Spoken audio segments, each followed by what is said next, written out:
Danmark! Hvad sker der for dig? Jeg savner dig, jeg vil have dig tilbage, ligesom i de gamle dage, hvor en smag var en jo, jeg vil have dig tilbage, ligesom i de gamle dage. Her i øjeblikket ser vi rigtig meget diskussion om, hvornår man er dansker og hvornår man ikke er. Men hvad siger folk egentlig, når man spørger dem på gaden? Er du dus med himlens fugle og skovens grønne træer?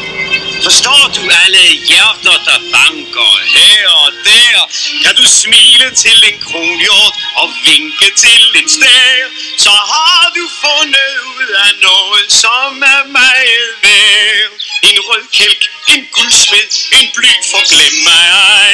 Et grantræ, en vipskjert, de elsker nemlig dig.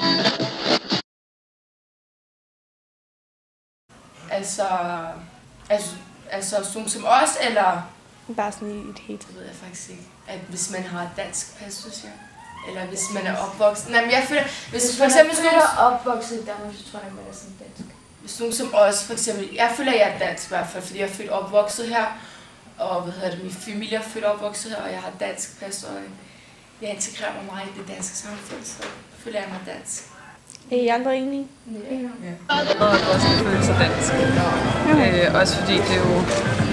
Altså grænserne er efterhånden meget udviskede, så det der, som Martin Henriksen også var ude at sige med at gå i kirke hver søndag, og altså det der er jo ikke nogen, der gør.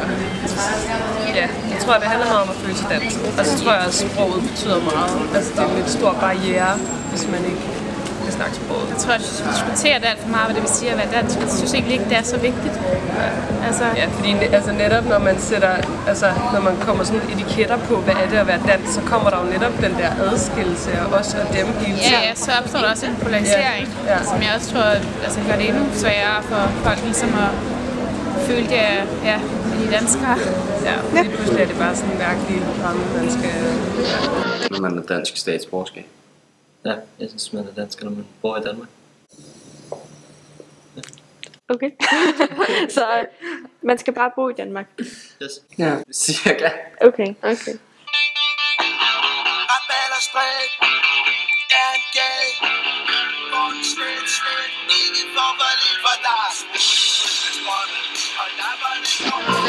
Det synes jeg, når man bor i Danmark, og man ligesom er en del af samfundet, og man bidrager til det at være her i Danmark. Og så gør det ikke så meget med, at man har en anden baggrund end dansk baggrund, så længe man er her, og man er med til at bidrage, så synes jeg, man kan... Okay.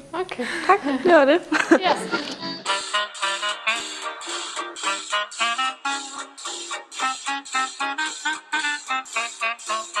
Synes I, man er dansk, hvis man er bare tilflyttet til landet? Ja. Okay. Også hvis man har en anden baggrund? Ja. Ja. Hvis man er født i Danmark. Man er født i Danmark? Ja. Okay.